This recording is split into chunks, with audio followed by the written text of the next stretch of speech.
Sometimes the quietest houses hold the deepest echoes of secrets never spoken and love that never left. At Blackberry Grange, silence wasn't just grief, it was legacy. And when truth finally surfaced, it came wrapped not in scandal, but sorrow. Where in the world are you tuning in from? What time is it for you right now? Let me know in the comments. Let's begin the story. The mystery at Blackberry Grange. Jessica Fletcher's mornings in Cabot Cove had a rhythm as comforting as the sea breeze that drifted through the kitchen window. She sat at the table, hands wrapped around a cup of tea, its steam curling upward in soft spirals. Outside, the gulls wheeled and called over the harbor, and the scent of low tide mingled faintly with the aroma of toasting bread. Her manuscript sat open beside her, marked with handwritten notes and underlined edits. A sentence still lingered in her mind, something about truth hiding in plain sight, and she considered how best to rework the paragraph. But even as she reached for her pen, a rare hush settled over her thoughts. It was the kind of morning that made her pause, not from urgency, but from the sheer clarity of peace. In that quiet, she felt a strange sense of anticipation, like a ripple in the stillness before a pebble touches the surface of a pond. There was no reason for it, not yet, but Cabot Cove had taught her to trust those instincts. Then the doorbell rang, and with it the day began to shift. The envelope was pale ivory, its corners gently softened by time. Jessica recognized the elegant looping script even before she opened it. Judith Blaine. It had been years, decades really, since they'd last spoken. The postmark was from Maine, but not Cabot Cove. A small village tucked further inland, where Blackberry Grange stood like an old storybook house no one had finished reading. Inside was a letter written in blue ink, slightly faded, as if penned with hesitation. The tone was warm, affectionate even, recalling shared memories from their school days. Judith spoke of the Grange, of the quiet that had settled around her since her husband's passing. She mentioned her children, Charlotte and Evan, and how complicated things had become. But there was something else beneath the surface. The words didn't flow easily. There were pauses in the phrasing, sentences that trailed off before returning to safer ground, and in the final paragraph, a simple sentence stood alone. I would be grateful to see you again, Jessica. There are things I cannot put into writing. Jessica folded the letter slowly. The steam from her tea had gone cold. Jessica leaned back in her chair, the letter resting gently in her lap. Judith Blaine, or Judith Carmichael, as she had been then, had been one of the brightest, most confident girls at their school in Augusta. A pianist with deft fingers, and a wit as quick as any Jessica had known. In the summers they'd spent long afternoons reading under the lilacs, whispering about teachers, and daring each other to sneak into the old orchard down the hill. They had written to each other for years afterward, until life, marriages and careers had turned their paths in different directions. Jessica had gone on to teach, and later, to write. Judith had married into the Blaine family, inheriting both Blackberry Grange and the weight of its expectations. She remembered the last letter Judith had sent, full of travel plans and music recitals, her tone still vibrant. But this letter felt different, as if something once vivid had dimmed over time, and now flickered like candlelight in a draught. Jessica looked out at the harbor. There was a wistfulness in her chest she hadn't expected to feel. Jessica returned to the letter that evening, reading it once more beneath the gentle lamplight in her sitting room. The words, though carefully chosen, now struck her differently. There was a rhythm to Judith's phrasing that felt almost cautious. Phrases like a delicate situation, and not all is as it should be, were buried between polite pleasantries. Judith's mention of her children was fleeting, almost perfunctory, and there was an absence of warmth in their descriptions. Jessica underlined a sentence with a pencil. I'm not sure who to trust anymore. It was easy to miss the weight behind that statement, cloaked as it was in nostalgia, but Jessica had written enough fiction and read enough human nature to recognize when someone was holding back. More curious still was the timing. Why reach out now, after so many years? And why insist so gently on a visit? There was no mention of illness, no crisis stated outright, yet the letter rang with a quiet urgency, like someone knocking on a door with gloved hands, soft but insistent. Jessica set the letter down and folded her arms. Blackberry Grange had always seemed more like a setting in a Gothic novel than a real home, but perhaps it was exactly the kind of place where shadows gathered quietly behind locked doors.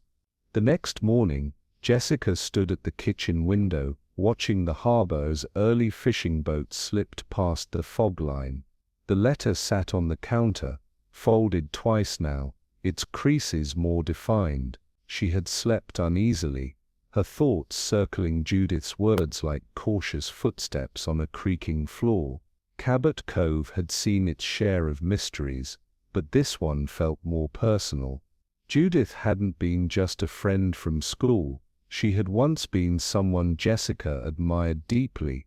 Their paths had diverged, yes, but affection remained, preserved in memory, like pressed flowers between pages.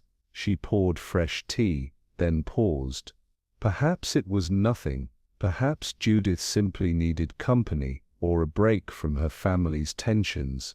But something about the letter, its hesitation, its unspoken grief, stirred a quiet concern in Jessica. It wasn't fear, it was intuition, a sense that Judith had left a door open for her to step through, not just socially, but investigatively. By mid-morning, Jessica had packed a small suitcase. She called Seth Hazlitt to let him know she'd be gone for a few days. He grunted his usual mix of protest and understanding, and by afternoon, Jessica was on the road, the map to Blackberry Grange folded neatly in her bag, along with the letter that had quietly changed everything.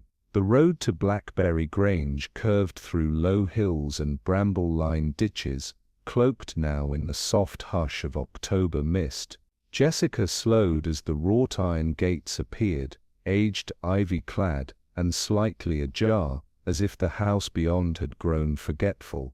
Gravel crunched beneath her tires as the long drive revealed the house itself, its once proud gables mottled with lichen, the paint of the shutters peeling like tired skin. It wasn't the grandeur that struck her, but the stillness. Blackberry Grange sat in its clearing, like a memory no longer shared, its gardens overgrown, the lawn uneven. The air had a scent of damp leaves and something faintly metallic, like old tools in a forgotten shed. Jessica stepped out, her suitcase light in one hand. A single crow called from the roofline, then vanished into the woods beyond. She paused before ascending the steps. The windows were darkened with heavy drapes, and the porch boards gave slightly underfoot. Something in her chest tightened, not fear, exactly. Expectation, maybe, or premonition. It had been years since she'd seen Judith Blaine, but standing before the door, Jessica knew with a quiet certainty, whatever Judith had invited her into, it was not merely a social visit. The door opened after a long moment, not by a servant but by Judith herself. She was dressed in a high-necked navy sweater and grey slacks, her hair pinned neatly, her expression as composed as Jessica remembered, and somehow more fragile. "Jessica," she said, with a smile that reached her lips but not quite her eyes. "You made it." They embraced, gently, cautiously. Jessica noted how light Judith felt in her arms, how quickly she stepped back. The hallway behind her smelled faintly of lavender and old paper. "I'm so glad you came," Judith continued, her tone practiced. "You must be tired from the drive." "I'm fine," Jessica replied, scanning her friend's face. "You look well." Judith gave a brief nod but didn't respond. Instead, she turned toward the dim interior of the house. "Let me take you to your room. You'll have the blue one. The view is still lovely this time of year." Jessica followed, her footsteps echoing softly. Judith's movements were brisk, polite, but Jessica caught the slight falter in her gait, the way her hand hovered near the banister, as if for reassurance. Something was pulling at her, an anxiety just beneath the surface, carefully restrained.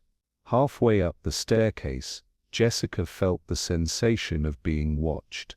She turned slightly, and there at the landing stood a woman in her 40s, slender, angular, with sharp cheekbones and arms folded neatly across her chest. Judith stopped and looked up. "Ah, Charlotte, you remember Jessica Fletcher?"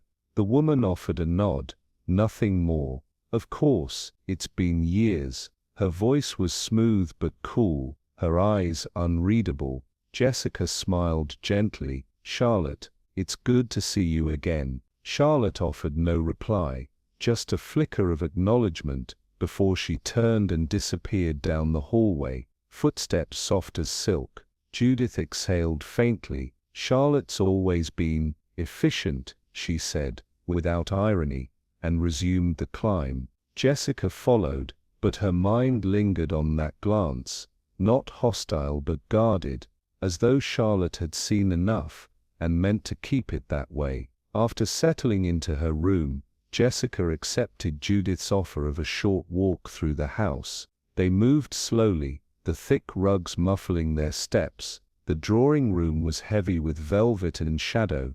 The library, once the heart of the house, now had a faint scent of mildew and unopened windows. Judith moved past rooms with brief commentary. "We haven't used this much since Harold's illness, or I never found time to finish that shelf." Her voice was calm, but her eyes rarely met Jessica's. They passed the music room, door closed. Jessica slowed there, noting the grand piano barely visible through the rippled glass. Judith hesitated a moment, then continued on without explanation. Family photographs lined one hallway, many of them in silver frames dulled with age. Jessica paused before one, a young Judith holding a baby, a man beside her with his hand on her shoulder.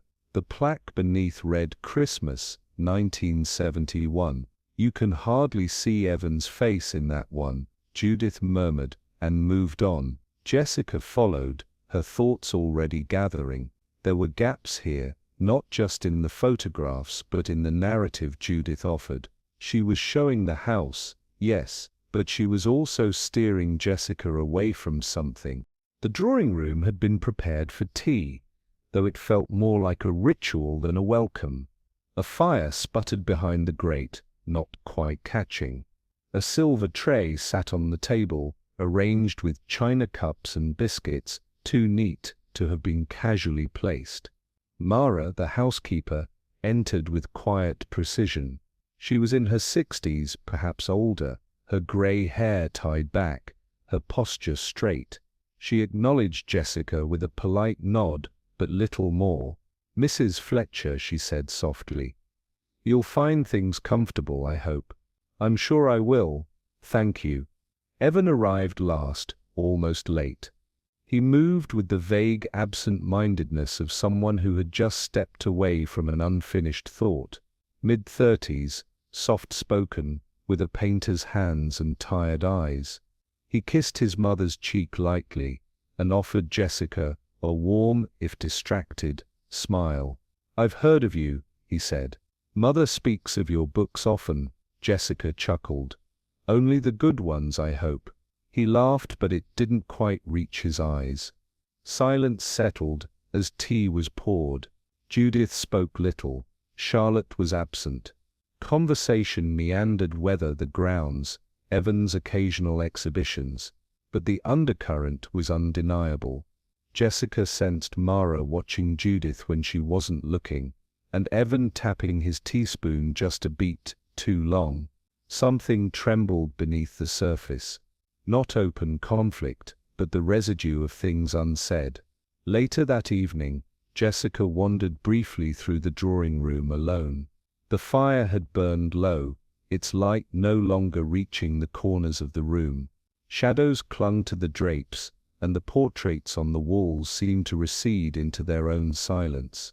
She paused by the fireplace, warming her hands. The hearth was broad but chilled, as if the room hadn't held a real conversation in years. She thought of Evan's polite reserve, Mara's faint disapproval, Judith's guarded hospitality, and Charlotte's silence. There were families who grieved together, even argued. But this one had grown quiet in their sorrow, their estrangement woven into the woodwork. Jessica looked down into the embers and felt the echo of something unsettled. As Jessica stepped into the hallway, she found Judith standing by the grandfather clock, one hand resting lightly on its carved face.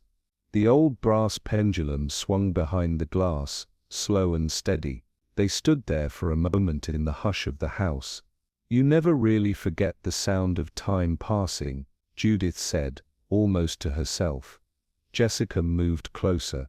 "Is something troubling you, Judith?" Judith opened her mouth as if to speak, then closed it. Her gaze met Jessica's briefly, eyes glossy, uncertain, before she looked away. "No," she said softly. "It's nothing, just memories." She offered a faint smile, the kind meant to end a conversation, not start one. Then she turned, ascending the stairs with slow, deliberate grace. Jessica remained where she was, heart heavy with the unspoken. The clock ticked on behind her, steady and indifferent. Something had been on the verge of being said, and had slipped away like mist. The dining room at Blackberry Grange was a grand space, yet oddly oppressive. Heavy curtains muted the afternoon light, and the long mahogany table, polished to a dull gleam, stretched too far for intimacy. Jessica was seated between Charlotte and Judith, across from Evan, whose gaze rested somewhere just beyond the carved sideboard. Lunch had been set with care, silver cutlery, crisp linen napkins, a tureen of vegetable soup still steaming gently. Yet something essential was missing. Conversation, though civil, lacked warmth. Jessica found herself smiling politely at comments that felt rehearsed, like lines from a play everyone had agreed to perform. Charlotte spoke in clipped, practiced tones about the weather, Evan's irregular painting schedule, the condition of the orchard. She sprinkled her words with subtle jabs cloaked in propriety. Evan, by contrast, stirred his soup with quiet monotony, answering questions only when directly addressed. Judith maintained her role as hostess, her smile fixed, her posture immaculate. But Jessica sensed the rigidity in her shoulders, the subtle glance she gave Charlotte before speaking, as though editing herself mid-thought. Jessica lifted her teacup slowly, letting her eyes drift across the faces before her. Beneath the silver and porcelain and polite exchanges, she felt it unmistakably, a shared discomfort, carefully masked. It wasn't tension born of crisis, it was the kind that accumulates in houses like this, inherited, reinforced, and never spoken aloud. As the second course was served, Charlotte leaned slightly toward Jessica, her tone light but deliberate. "I do hope Mother hasn't overwhelmed you with tales of the Grange's past glories. She can be rather sentimental." Judith gave a faint laugh that didn't quite reach her eyes. "Some memories are worth preserving." Evan shifted in his seat, eyes still lowered. "Some are best left in the past," he murmured, barely audible. Charlotte arched an eyebrow, her fork poised. "Oh, Evan, always so poetic." She turned back to Jessica. "He used to paint in the South Garden, but I believe he's more interested in shadows than light these days." Jessica noted the flicker in Evan's expression, not irritation but something closer to resignation. He glanced up briefly, meeting Jessica's eyes, and offered a strained smile. She returned it gently, feeling again that quiet thrum of imbalance. Charlotte's control over the conversation was seamless, and Evan seemed content to let her take the stage. But beneath his silence, Jessica sensed withheld emotion, not simply shyness, but a weight of something unspoken. She reached for her water glass, watching them both. The roles were clear, and perhaps had been for years, but who had written the script? Just as the soup plates were cleared, Judith set down her napkin and with careful poise, said, "I've been thinking about the land near the East Field. It may be time to consider putting it to better use." The words were light, almost casual, but Jessica felt the table still slightly, like a breath held too long. Charlotte's smile didn't falter. "That land has always been difficult to cultivate. Too rocky. I doubt it's worth the effort." Judith turned her gaze toward Evan. "It might serve for an artist's studio, don't you think?" Evan looked up slowly, startled. "I suppose it could." Charlotte's knife paused just above the butter. "You mean to gift it?" Judith's expression remained neutral. "I'm merely considering possibilities. The Grange won't last forever, Charlotte. It's time we think beyond maintenance and toward meaning." Jessica watched as Charlotte sat back in her chair, her eyes narrowing just slightly. A conversation had been started, one that had likely been avoided for years, and Judith had chosen this moment, at this table, to begin it. Not a confrontation, exactly, but a provocation, artfully delivered. Jessica took note of it, and of the ripple it caused across every face. Dessert arrived, stewed pears with almond cream, but the sweetness did little to ease the sudden shift in tone. Charlotte placed her spoon down with a controlled click. "So, we're talking about succession now, are we?" Judith dabbed her lips gently. "We're talking about relevance, what we leave behind, how it's remembered." Charlotte's voice dropped half a tone. "You've always spoken as though the house were a legacy, but a legacy requires a plan, not just philosophy." Evan stirred but said nothing. Jessica studied his downcast eyes, the slow movement of his hand as he pushed his dessert aside untouched. Charlotte pressed on. "If you're suggesting that Evan take over—" "I suggested nothing," Judith interrupted, softly but firmly. "But it's what you want," Charlotte replied, voice steady, brittle with familiarity. "He's the dreamer, and I'm the one who manages accounts and arranges repairs. Somehow, practicality always loses." Evan looked up now. "You've never asked what I want." Charlotte turned to him, tone still clipped. "Because you've never said." The silence stretched. Judith, for once, didn't intervene.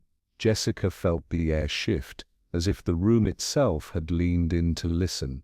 No one shouted, no one raised a hand, but the civility had cracked just enough for the truth to glimmer through. Disappointment, rivalry, years of decisions made and swallowed. "I'm not assigning blame," Judith said at last, "but I won't live forever, and you'll both have to decide what this house means to you, separately or together." Jessica watched the three of them. The room had grown colder, though the fire still burned, and in the space between them, she sensed something else, the beginning of an unraveling. As the family retreated to coffee in the smaller sitting room, Jessica lingered by the window, her gaze drawn to a quiet conversation near the hallway. Mara, the housekeeper, stood stiffly beside Simon Arlen, the local antiques dealer, whom Jessica had been briefly introduced to that morning. They spoke in low tones too faint to overhear, but it wasn't the words that caught Jessica's attention, it was the look. Mara's eyes, usually lowered in quiet deference, were sharp now, not hostile, but cautious. Simon, for his part, leaned in slightly, one hand resting near hers on the banister. He said something, and Mara drew her hand back with a subtle, practiced grace. They parted quickly when Judith appeared. Jessica turned toward the fire, pretending interest in the arrangement of old books on the side table. But in her mind the expression on Mara's face lingered, and with it, a question. What sort of history had passed between them, and what, if anything, remained unfinished? Later Jessica walked alone through the east garden, the cold afternoon pressing against her coat. The brambles along the path had gone untended, and dead leaves rustled underfoot. The air was still, but not peaceful. Her thoughts circled the lunch table, the veiled tension between siblings, Judith's measured words, and the look that had passed between Mara and Simon. Every room at Blackberry Grange seemed to hum with memory, but not all of it fond. Jessica paused beneath a bare tree, fingers grazing its mossy bark. The house was full of voices, some spoken, some carefully withheld, and something she felt was waiting to be said. The drawing room had settled into a hush, lit only by the dwindling fire and the deep violet light of approaching dusk. Jessica sat in one of the wing-back chairs, hands wrapped gently around a china teacup. Across from her, Judith sat as if cradled by the shadows, her posture still elegant, but faintly weary, as though a weight long carried had begun to press harder than before. Judith sipped her tea, then lowered the cup with care. "Do you remember the summer of '63? She asked suddenly. "The night of the meteor shower." Jessica smiled faintly. "You insisted we lie on the roof with a thermos of cocoa and blankets that smelled like cedar." Judith's mouth curved, but her eyes remained distant. It felt like everything was ahead of us then. All open roads, no consequences. Imka, a log, cracked in the hearth. Jessica watched her friend for a long moment. "Are you regretting something, Judith?" Judith didn't answer. Her gaze drifted toward the darkening window.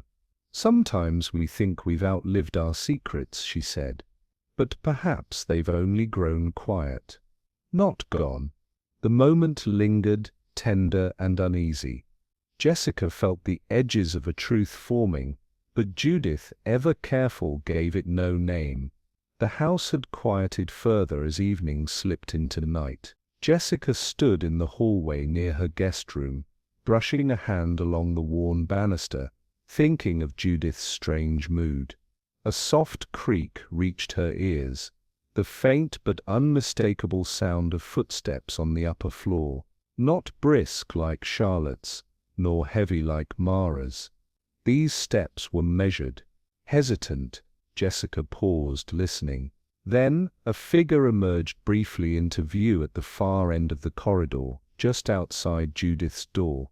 The shape was obscured by the dim lighting, but she could tell it was a man, tall, shoulders slightly stooped.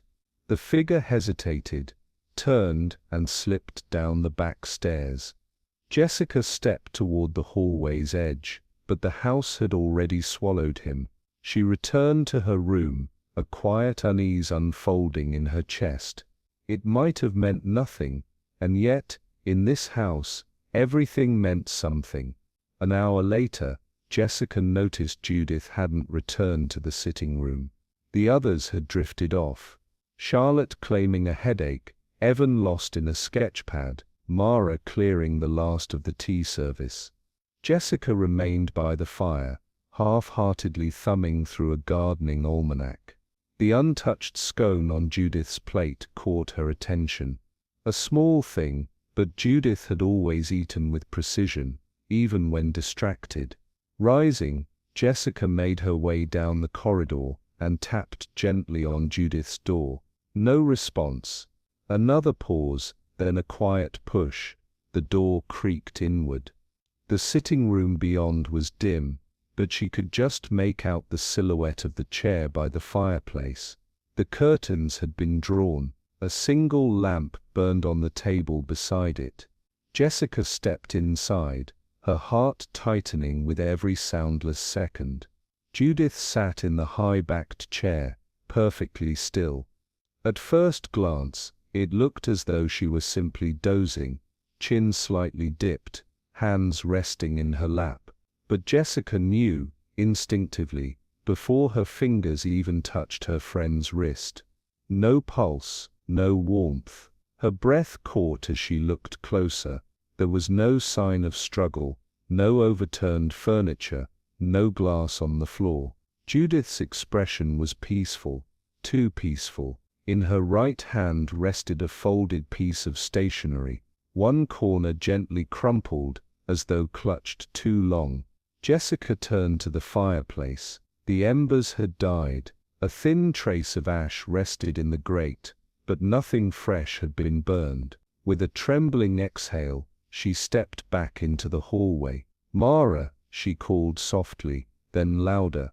"Mara, please come quickly." Footsteps echoed behind her. Mara arrived, breath catching as she looked past Jessica into the room. One hand rose to her chest, the other to the wall for balance. Jessica turned back to Judith, her mind already gathering impressions, details, patterns, and beneath it all, one certainty rang clear.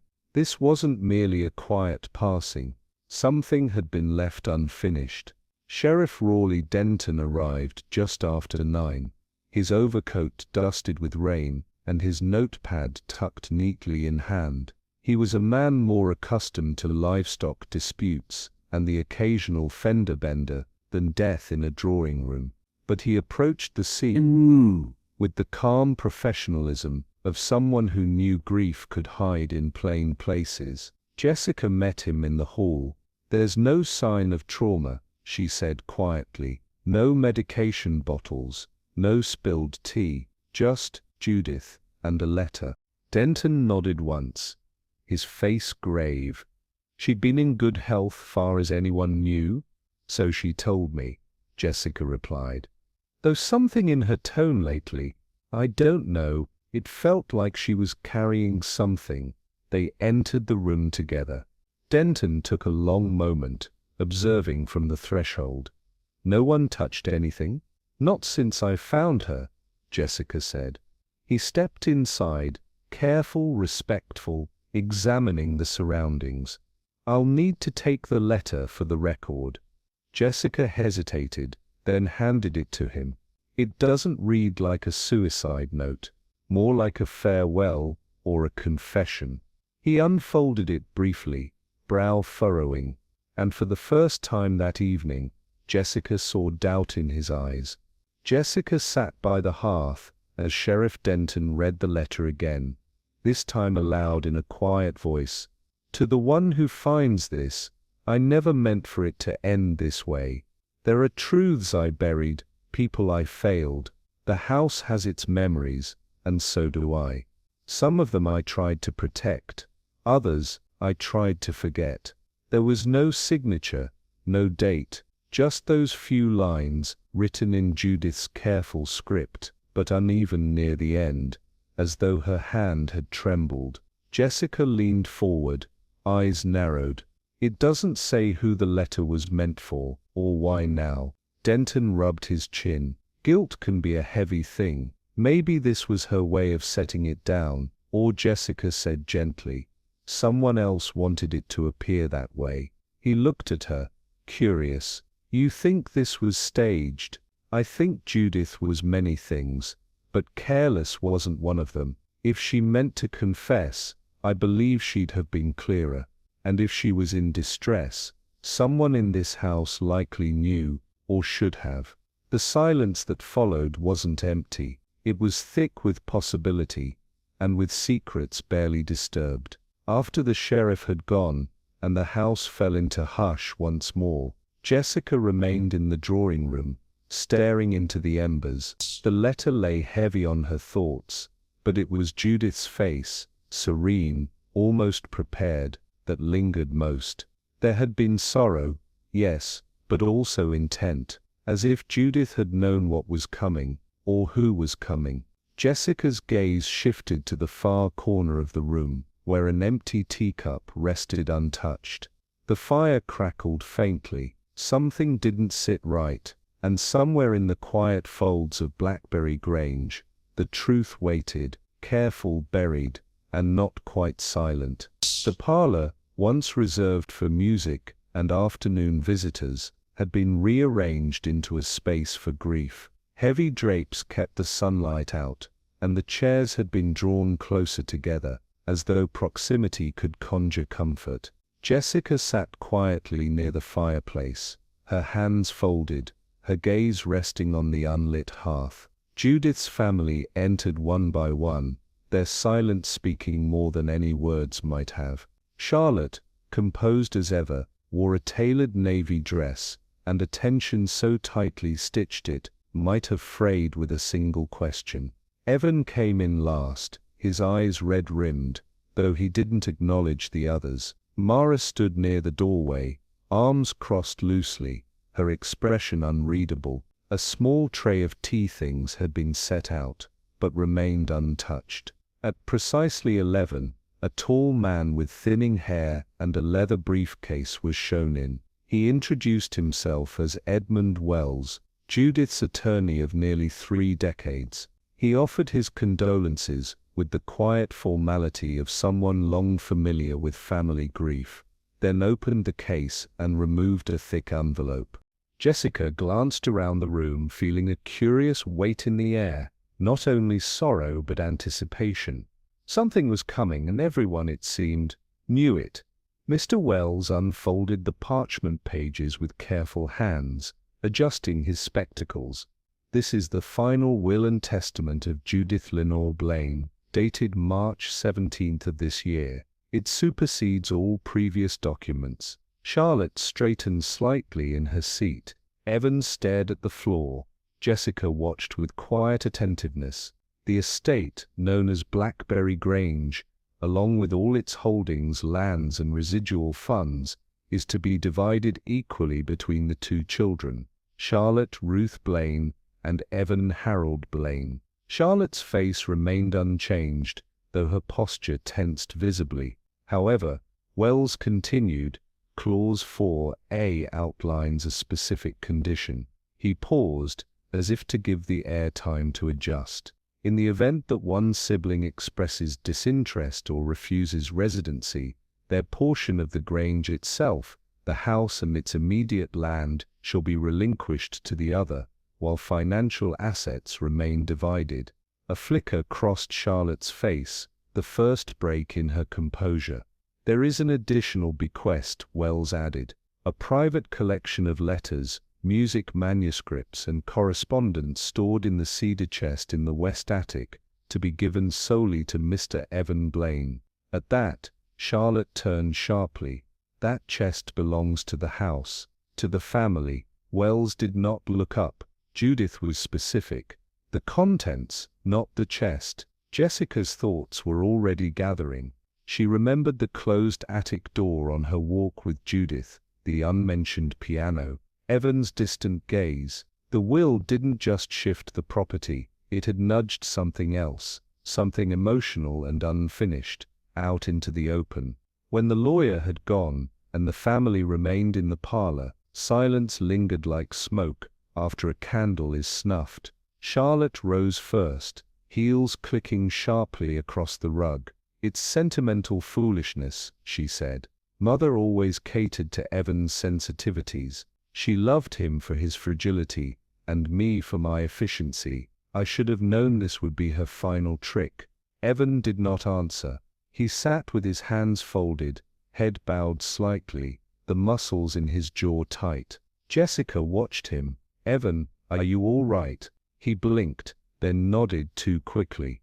"It doesn't matter. She did what she thought was right." Charlotte laughed, not cruelly, but with a bitterness polished by years. "You never fought her, not once. She gave you her ghost stories, and now she's left me the bills." With that she left the room, the door closing not quite softly behind her.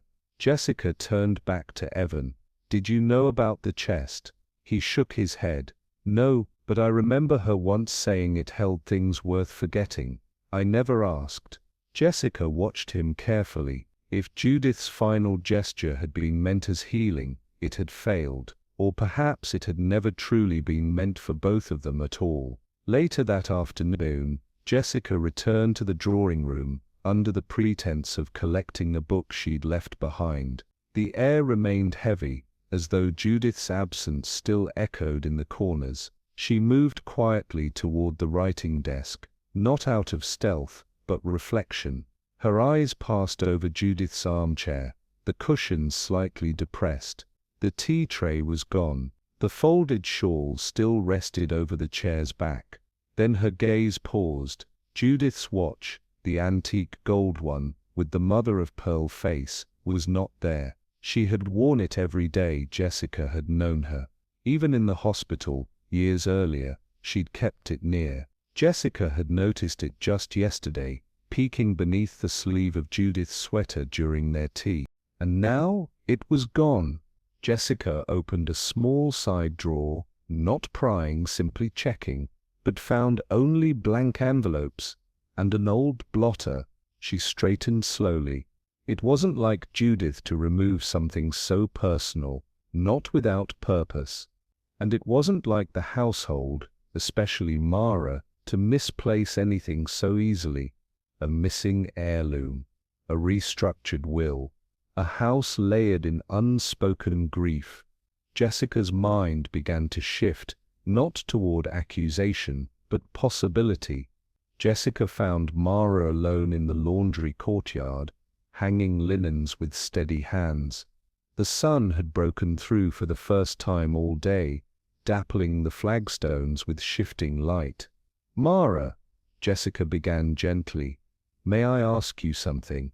The housekeeper looked over her shoulder, her expression unreadable. "Of course." Judith's watch, the old gold one. I noticed it wasn't among her things. Mara hesitated just long enough to be noticed, then she resumed her folding. "I believe she stopped wearing it. Said the clasp had grown weak.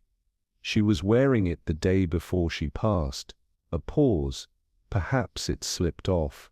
Jessica didn't press. Instead she shifted. "Did Judith mention anything to you in the past few days? About the will, or regrets?" Mara's eyes narrowed slightly against the sun.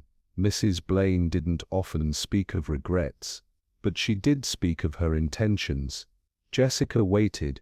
She said she was ready to let the past live where it belonged, in someone else's hands. Jessica watched her for a long moment, then nodded. The linens flapped softly in the breeze. There was something Mara wasn't saying, not out of deceit, but out of loyalty. And loyalty, Jessica knew, was its own form of silence. That evening, Jessica returned to her room, where twilight pooled at the window like ink in a basin. She sat at the small writing desk, the letter Judith had written resting beside her notebook. Below it, she'd written a list in pencil: "Will altered in March. Evan receives the manuscripts. Charlotte, resentment, tension, financial worry. Watch missing.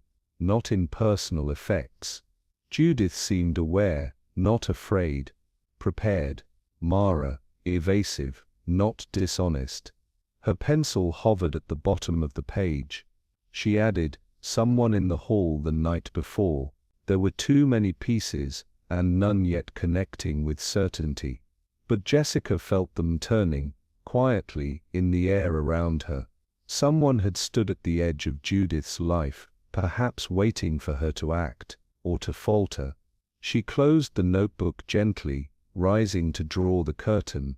The orchard below was barely visible now, just shapes against darker shapes. Still, she lingered at the glass, her reflection soft and thoughtful. In the hush of the house, with its ancient floors and muffled doors, Jessica felt it again, that unmistakable hush, before the truth begins to stir. The sun filtered gently through the high branches as Jessica stepped outside, drawn by the muffled sounds of shears snipping and leaves rustling. She followed the path behind the east wing to the old rose garden, once meticulously kept, now brambled at the edges, as though mourning with the house. There near the stone bench, Mara was at work. The housekeeper's sleeves were rolled neatly to her elbows, her pruning deliberate and slow. A basket sat at her feet, half filled with dry petals and thorny stems. Jessica approached without speaking. She knew better than to interrupt a woman mid-thought. Instead she paused beside a sprawling bush of faded blush roses, and watched as Mara clipped another dry blossom with practiced ease. "It's hard to keep them alive in soil that's grown too sour," Mara said, not looking up. Jessica nodded. "Sometimes the roots hold bitterness long after the bloom has faded." Mara glanced at her then, not with surprise, but with recognition. There was a faint sadness in her eyes, the kind that didn't beg sympathy. "They meant something once," she said, "these roses." Jessica looked at her. So did Judith. Mara gave a small nod, then turned back to her work, her silence now heavy with the weight of memory. They walked slowly along the edge of the garden, where the gravel path cracked and bent around a row of overgrown hedges. The silence between them wasn't awkward, it was layered, a pause that belonged to history, not hesitation. "I came here when I was 22, Mara said quietly. "My aunt had worked for the Blain family before me. Housekeeper, seamstress, nurse when needed. She thought I might find steadiness here." Jessica glanced over. "Did you?" Mara's mouth curved faintly, in a manner of speaking. "There's a kind of rhythm to service, Mrs. Fletcher. You learn when to speak, when to retreat, and when to keep your mouth shut for the sake of keeping peace." Jessica slowed her steps. "Peace for whom?" "For the household," Mara replied, which usually meant for Judith. There was no bitterness in her tone, only clarity. Her voice held the cool steadiness of someone who'd watched storms pass and bloom again. "She was exacting," Mara continued. "Expected things to be done just so, and if they weren't," she trailed off, adjusting a garden tie. "Well, one learned quickly." Jessica's thoughts turned to the perfect symmetry of the dining room, the routine of tea, the quiet, rehearsed language of grief. "And yet you stayed." Mara looked up, because there were moments, not many, but real, when she saw past herself, when she remembered she was human too. Jessica met her eyes. That sentence stayed with her more than any accusation might have. They paused beneath an old trellis, where a once proud vine now clung half-heartedly to the wood. The silence pressed between them again before Mara exhaled slowly. "Judith believed in order," she said. "Not just in the house, but in life. Emotions were messy, so she preferred them compartmentalized. Family in this room, staff in that one. Joy kept light, grief kept private." Jessica folded her arms loosely, listening. "She could be generous," Mara went on. "She paid well, never delayed wages, and she supported local charities, as long as they sent proper thank-you notes. But she also had a way of making you feel small when it suited her. A glance, a pause in conversation, sometimes that was all it took." Jessica remembered the precision with which Judith had served tea, the care she took to skirt certain rooms in their house tour, a life of practiced management. She and Charlotte, well, you've seen it. That cold politeness didn't come from nowhere. Judith never forgave her for choosing practicality over sentiment, and she never stopped trying to mold Evan into something he didn't want to be. "And you?" Jessica asked gently. Mara gave a small smile. "I was furniture, sometimes favored, sometimes not. But I saw things others missed, because they didn't think I was listening." Jessica nodded. The house had been tidy, the rooms carefully curated, but the walls, she realized, had likely heard more than they were ever meant to. They stopped near the low stone wall, where the roses gave way to wild grasses. Mara leaned against it, arms crossed over her apron. "There was only one night," she said, "that I saw her cry." Jessica waited. It was 10 years ago, maybe more. I'd brought up her evening tea, and she was sitting at her writing desk, an envelope open before her, her eyes rimmed red. Mara's voice softened, as if the memory itself had aged with care. She asked me if I believed in forgiveness. I said yes. She said she didn't. Jessica tilted her head slightly. Do you know what was in the letter? Mara shook her head. I never asked, but she didn't send it. I found it a week later tucked into the back of a book in the library. No address, just the word Elias's written on the envelope flap. The name lingered in the air. She burned it in the fireplace that night. Mara added, didn't say why, but something in her changed after that. Jessica felt the chill of it. The way unspoken sorrow can settle into a life like dust in a drawer. Elias. A name with no place in the Blain family she'd come to know. Not yet anyway. They began to walk again, slowly, as the wind stirred the edge of Mara's apron. She could be tender, Mara said, in private moments with Evan or even with me, but it always came back to control. Judith had to be the keeper of her world, its order, its secrets, its shame. Jessica said nothing, letting the truth hang between them. She kept the Grange as a museum of what should have been, not what was. And even when things fell apart, her marriage, her family, her health, she clung to the idea that she could fix it. That legacy was something you could polish and place neatly on a shelf.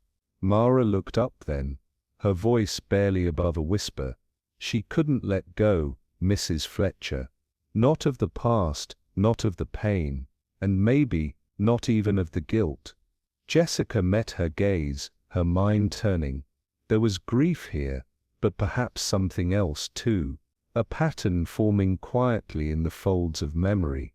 Back inside, Jessica returned to the library. The air was cool, the light dimming. She stood near the fireplace where Judith had once burned that unsent letter, her thoughts turning inward. A woman admired for her composure, respected for her intellect, trusted for her discretion, and yet, beneath it all, a life shaped by silence, control, and something left unresolved. Jessica walked her fingers along the bookshelf, pausing near the poetry volumes. She didn't know what she expected to find.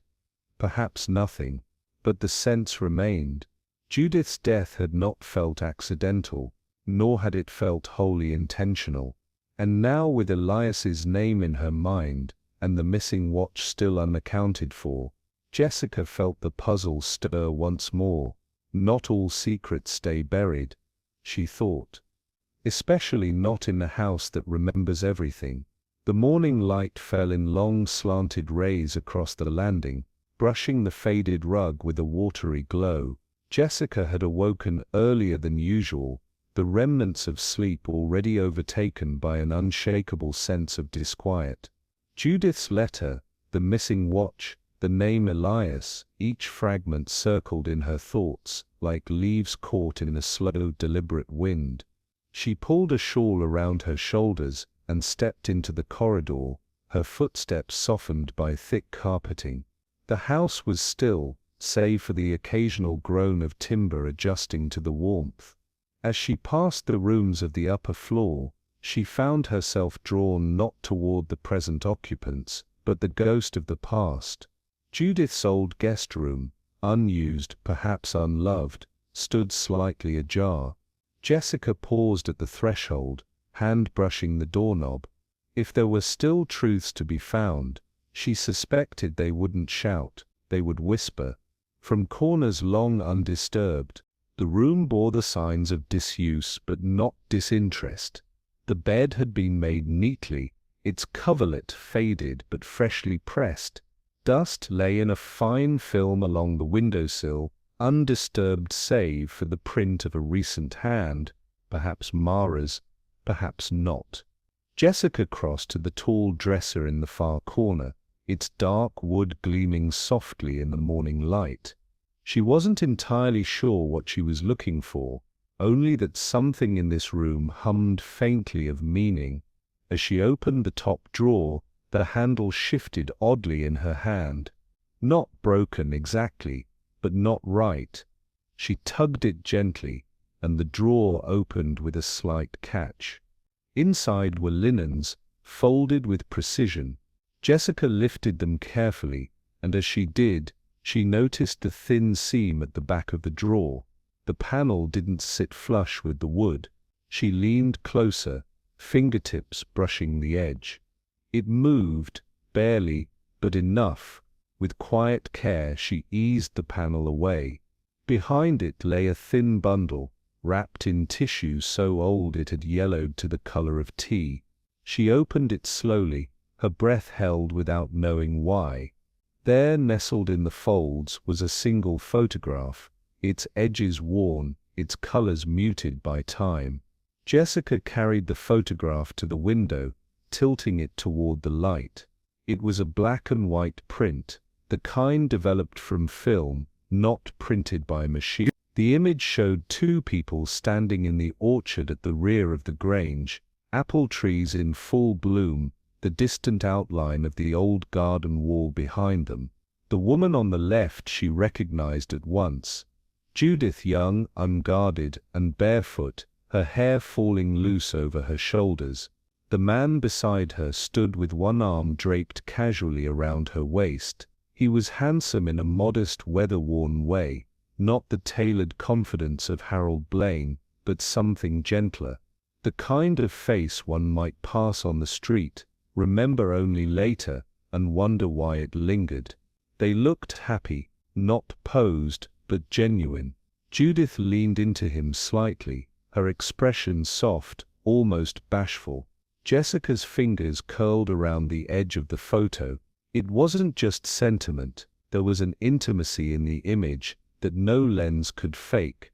She turned it over with a quiet breath, already suspecting what might lie on the other side, and not sure if she wanted to be right. On the back of the photograph, the handwriting was unmistakable. Judith's script, careful, slightly slanted, with the occasional flourish, had faded but endured. Me and Elias, Orchard Hill, July 1965. You kept me sane when no one else dared to try. Yours, always. There was no surname, no explanation, but the emotion in those few lines was unmistakable. Not the language of flirtation or youthful crushes.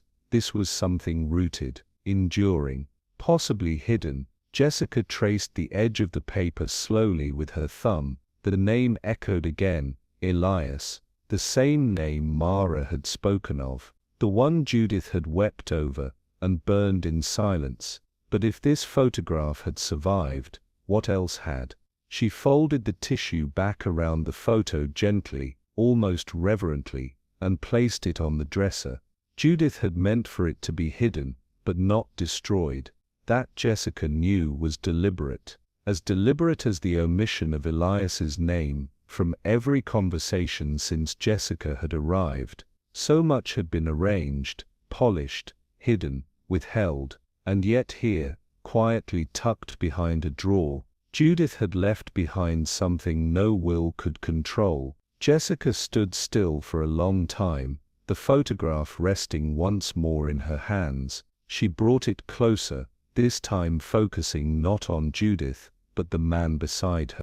There was something about the curve of his jaw, the shape of his eyes, even the way he stood, as if waiting for a question that might never be asked. It tugged at a memory Jessica hadn't known she'd formed. Then it struck her. The eyes, the set of the shoulders, not identical, no, but unmistakably echoed in someone still alive. Evan, not perfectly but undeniably, a softer version, yes, gentler. Evan's features carried years of inwardness, of distance. But in this photograph, the resemblance could not be dismissed. Jessica's breath caught. She placed the photo beside her on the windowsill, her thoughts spinning quietly. No one had mentioned Elias. Not in connection with Judith. Not in connection with Evan. Was it possible? She didn't move for several moments. If what she suspected was true, then much of the family's pain, its silence, its estrangement, came not from money or property, but from the erasure of something far more human. Back in her room, Jessica sat with the photograph laid carefully on the desk before her. Outside, the wind moved through the orchard, shaking the branches with a sound like distant whispering. She watched the picture in the shifting light, its faded lines somehow clearer now. Judith had been in love, deeply, privately, and had chosen to lock that part of herself away, perhaps for reasons of family, perhaps for pride, but perhaps also out of a fear that love, once given without permission, might unravel the carefully constructed order she devoted her life to preserving. Evan's quiet sorrow, his estrangement from Charlotte, his sensitivity, all of it took on a different texture now. If he was Elias's son, not Harold's, the consequences wouldn't have been only emotional, they would have been structural: inheritance, reputation, legitimacy, all the things Judith had protected, even at the cost of honesty. Jessica turned the photo over again, rereading the inscription, "You kept me sane," and still, she had let him go. Or perhaps he had left, and she had chosen never to explain. Jessica closed her notebook with a soft sigh. The mystery wasn't just about who had taken a watch or altered a will, it was about what had been left unsaid, what had been sacrificed, and what, even in death, Judith had tried, gently, secretly, to reveal. And somewhere beneath it all, someone else already knew. Jessica found Evan in the greenhouse, crouched beside a half-filled tray of seedling pots. The light through the glass gave his face a washed, uncertain hue. He didn't look up when she entered. "I was wondering," she said gently, "if we might speak in private." He glanced over, his eyes weary, but not closed. "About my mother," Jessica gave a soft nod, "and about something I found. Not in judgment, just in need of understanding." He hesitated, wiping his hands on a cloth folded beside the basin. "All right, but not here." They walked in silence to the morning room, where light filtered more kindly, and the past didn't feel quite so suffocating. Jessica chose her words with care as they sat. She had no desire to confront, only to open a space for truth, if it wished, finally, to speak. Jessica set the photograph on the table between them. She didn't slide it forward, or press it into his hands, only let it rest, like a leaf that had floated there by accident. Evan looked at it, but did not touch it. "I found it hidden," she said, "behind the drawer in the old guest room, tucked away, but not destroyed." His gaze held steady, though something inside him seemed to pause. "I believe that's your father," Jessica added, softly. "Not Harold. Or Peerboom would it." He said nothing for a long time. Then finally, in a voice made brittle by restraint, "I always wondered if someone would find that." Jessica didn't respond, letting the silence carry its own weight. "She loved him," Evan said. "Elias, but he wasn't the man the family approved of. A gardener's son. Someone with no pedigree, no ambition, only music and mud on his hands." He finally picked up the photo, as if the act itself acknowledged something long denied. "They told her it would ruin her, that I'd ruin her, so she married Harold, and I never knew anything different. Not until I was 12. Jessica's breath caught, but she said nothing. She never lied, but she never told the truth either. The teacup in front of Evan remained untouched, its surface reflecting a sliver of sky. Jessica's heart ached for him, and for the woman who had believed love could be locked away without consequence. "She gave it to me," Evan said, answering the question before Jessica could voice it. "The watch, the night before she died."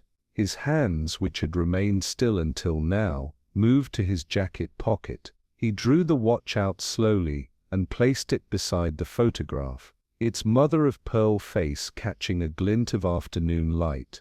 I didn't understand why. At first I thought it was just sentiment, but she pressed it into my hand and said, "This is yours, Evan. It always has been." Jessica leaned slightly forward. "You didn't hide it." "I did," he admitted. "Afterward, when she didn't wake up. I didn't know what the will said yet, or how people would take it. I just knew it would raise questions. Complicated ones." He looked at her now, his voice steady but low. "I wasn't trying to deceive anyone. I was trying to protect her legacy, what little was left of it." Jessica regarded him quietly. "Or were you protecting yourself?" He smiled faintly. "Maybe both, maybe neither. I just didn't want her final gesture to become another family argument." The watch ticked softly, its sound gentle and constant. In its silence, Jessica heard more than guilt. She heard love. A love imperfect, complicated, hidden for too long, but still intact. Evan's hands trembled slightly as he folded the photograph back into its tissue wrapping. "You asked me once if I knew about the chest of letters," he said. "I didn't, not really, but now it makes sense." He paused, looking past her toward the window. "She wrote to him after he left. For years, I think. Mara once said she burned things when no one was looking. I imagine some of those were replies." "And you never asked?" Jessica asked gently. Evan shook his head.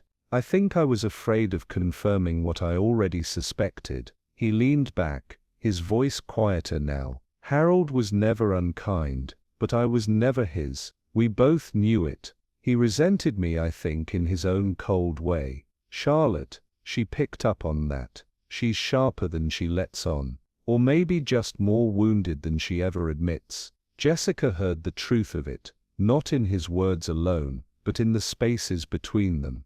"I spent most of my life trying not to need anything from her, or from anyone. I thought that would protect me." His eyes met hers. "But I've been grieving something I never had. A father, a name, a story that made sense." Jessica's heart ached with the weight of it, not for the mystery, but for the cost of its concealment, and the long echo of a bond never allowed to speak its name. Jessica remained silent, her hands folded gently in her lap. She didn't press, didn't fill the room with platitudes. Some truths were too old, too bruised, to be comforted by words. "I thought if I kept everything inside," Evan said after a moment, "it would dissolve. That pain, guilt, confusion, it would all break down, like leaves in winter." "But it didn't?" she asked softly. "No, it stayed. It turned quiet and cold, and became part of me." Jessica nodded. "And now?" He looked down. "Now I don't know. Part of me wishes I'd said something sooner.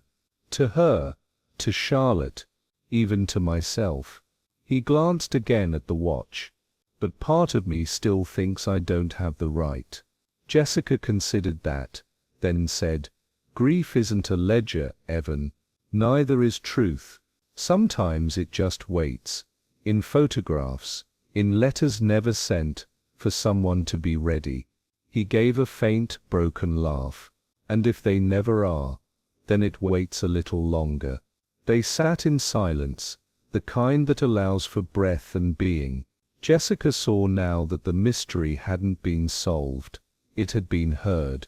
And sometimes, that was the truest form of resolution. The hallway outside the morning room was quiet when Jessica opened the door.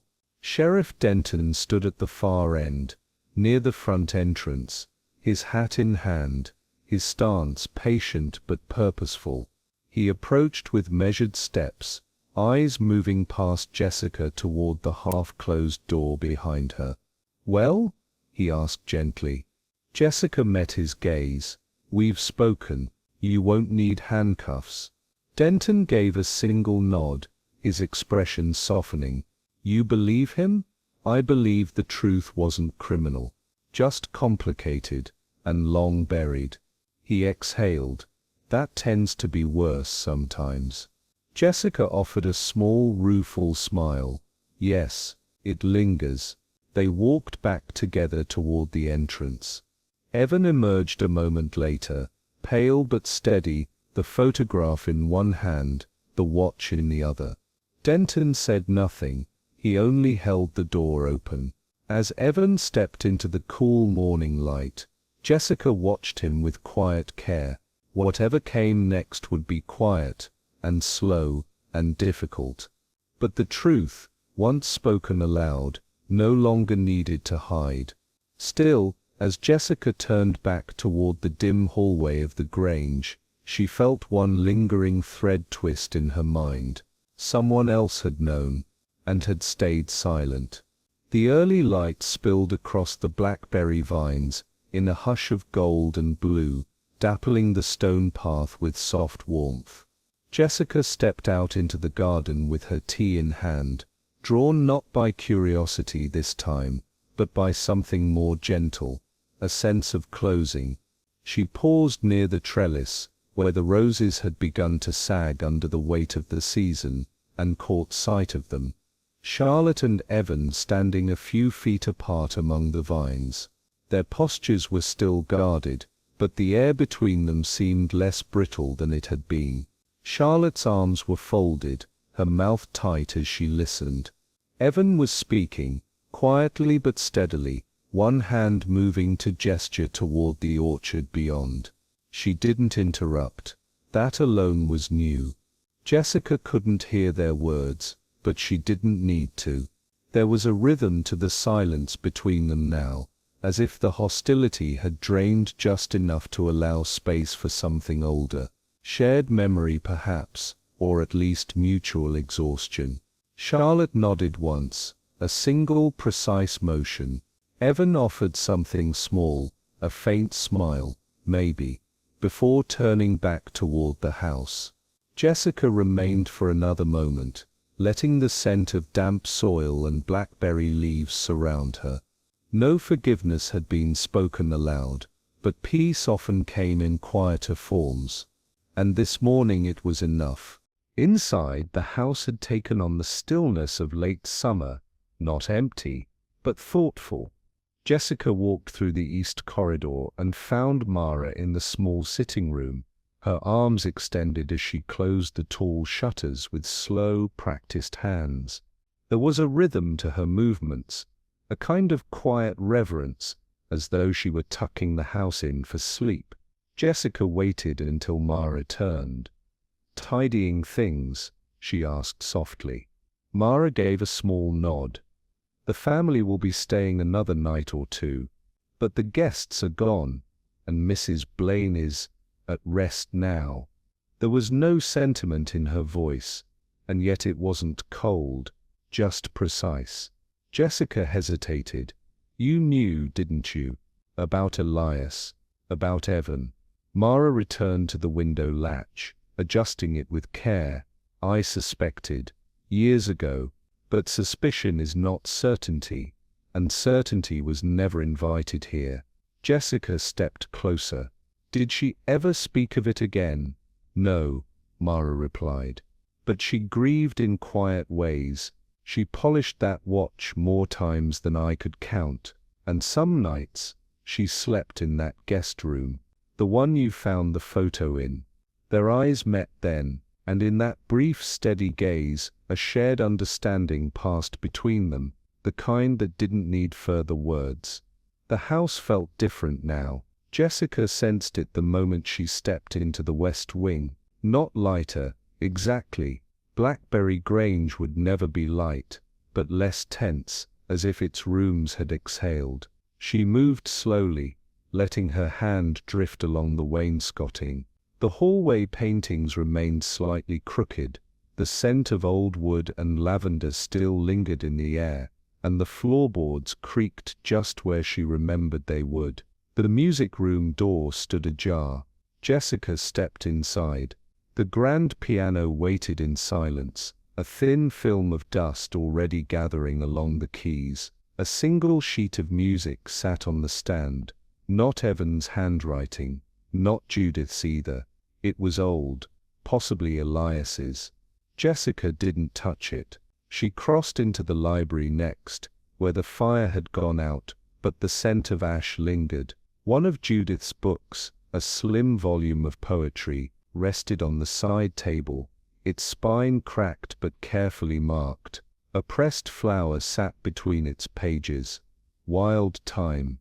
Jessica traced the edge of the book, then let her hand fall. Everything Judith had kept, the Grange, her silence, her regrets, had taken shape within these walls. But now at last, there was a sense that the story she had tried to manage so carefully was no longer solely hers. Jessica walked back through the foyer slowly. Blackberry Grange had always seemed more memory than place, and yet, today it felt a little more like a home beginning to wake. Back in her room, Jessica packed with quiet care.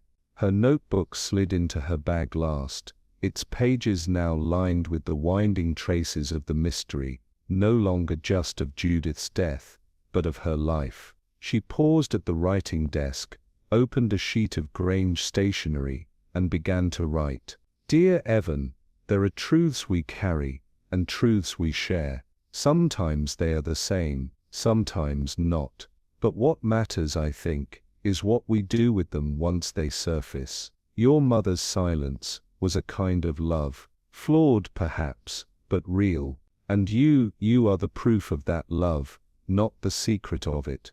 I hope you'll read the letters, and the music, and maybe one day, write something of your own. Warmly, Jessica Fletcher. She folded the note carefully, and left it on the dresser, weighed with the small pressed flower she'd found earlier in the library. There was no need to say more. She didn't want to rewrite the past, just nudge the future, quietly, toward a little more light. The taxi pulled up just as the sun dipped behind the orchard trees, casting long gold shadows across the gravel drive. Jessica stood for a moment on the front steps, suitcase in hand, the cool air brushing past her collar. Evan stepped out from the side garden, a faint smudge of charcoal on his thumb. Leaving so soon? He asked. Jessica smiled gently, long enough to listen. Not so long I'm needed. He nodded. Thank you. For all of it. You'll be all right, she said. Not today perhaps, but in time. They exchanged no further words. Charlotte appeared briefly at the window upstairs, then vanished. Mara stood behind the door, her figure outlined against the parlor light, watching but not intruding. Jessica stepped into the car. As it pulled away down the drive, she turned slightly, catching one last glimpse of the house behind her. Blackberry Grange stood as it always had, proud, private and weathered by time. But something had shifted, not its walls, not its windows, but its silence. It no longer pressed inward, it listened now. The train hummed steadily across the tracks, fields rushing past like unfinished thoughts. Jessica sat by the window, her hands resting lightly on her bag, her reflection faint in the glass. She thought of Judith, not the grieving widow or the formidable hostess, but the young woman in the orchard, barefoot and laughing beside a man she loved but could not claim. She thought of Evan, walking between two legacies, of Charlotte, brittle but not broken, of Mara, loyal and watching, and of all the things that had been left unsaid for too long. It was strange, she reflected, how some mysteries resolved, not with revelation, but with grace, with letting go. A life like a house collects stories. Some shine in plain view, others hide behind drawers, between pages, in glances across old gardens, and even when solved, they don't always give back a neat answer. But perhaps that wasn't the point. Perhaps the real mystery was how little we ever truly know of each other, and how much love can survive, even in silence. Jessica reached for her pen, a new page before her. A title came quietly to mind. The Mystery at Blackberry Grange. she smiled and began to write. Sometimes, the answers we uncover don't bring closure, only a deeper understanding of how fragile the ties between love, silence, and regret can be. But what if Judith wasn't protecting a secret, but someone else's truth she never dared to speak aloud? What do you think really happened at Blackberry Grange? I'd love to hear your thoughts or theories in the comments. If you enjoyed the story, stay close. There are always more mysteries just waiting to be told. Like the video, share it with a fellow mystery lover, and don't forget to subscribe for more tales where every quiet moment might be hiding something.